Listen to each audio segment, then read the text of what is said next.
திருப்புகழ் 204. இராவின் இருள் போலும் பராவு குழலாலும் இராம சரமாகும் விழியாலும் ராக மொழியாலும் பொறாத முலையாலும் இராத இடையாலும் இளைஞோர் நெஞ்சு அராவி இருபோதும் பராவி விழவே வந்து அடாத விலை கூறும் மடவார் அன்பு அடாமல் அடியேனும் சுவாமி அடி தேடும் அநாதி மொழி ஞானம் தருவாயே.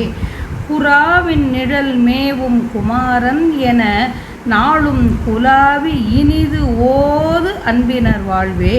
குணாலமிடு சூரன் பணா முடிகள் தோறும் குடாவி இட வேல் அங்கு எரிவோனே. துறாலு மிகு தீ முன்பு இராத வகை போலும் தொடாமல் வினை ஓடும்படி நூறும் சுபானமுறு ஞானம் தபோதனர்கள் சேரும் சுவாமி மலை வாழும் பெருமாளே.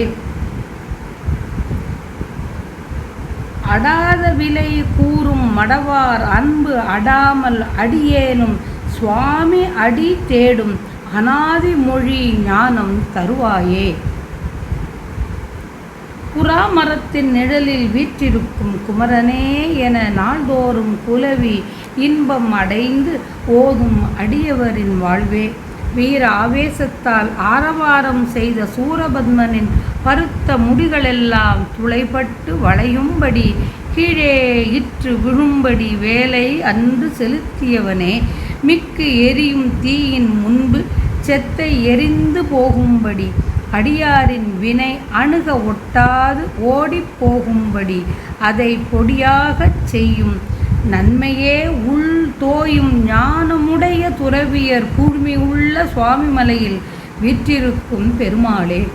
விலைமகளிர் இரவின் இருளை போன்றது என்று கூறப்படும் கூந்தலாலும் ராமனின் அம்பே இதுவாகும் எனச் சொல்லத்தக்க கண்களாலும் பண்ணிசை போன்ற சொல்லாலும் சுமை தாங்க இயலாத கொங்கையாலும் இல்லை என்று கூறுமாறு உள்ள இடையினாலும் இளையவரின் மனத்தை காலை மாலை 2 வேளைகளிலும் அறம் அறுப்பதை போல் அறுத்து அவர்களை போற்றி விடுமாறு எதிரே வந்து நியாயத்துக்கு அப்பாற்பட்ட விலையை சொல்வர். அவர்கள் மேல் கொள்ளும் ஆசை என்னை பற்றாது நானும் இறைவனான நின் திருவடியை தேடும் தனிப்பொருளான ஞானத்தை அளித்து அருள்வாய். அடாத விலை கூறும் மடவார் அன்பு அடாமல் அடியேனும் சுவாமி அடி தேடும் அநாதி மொழி ஞானம் தருவாயே.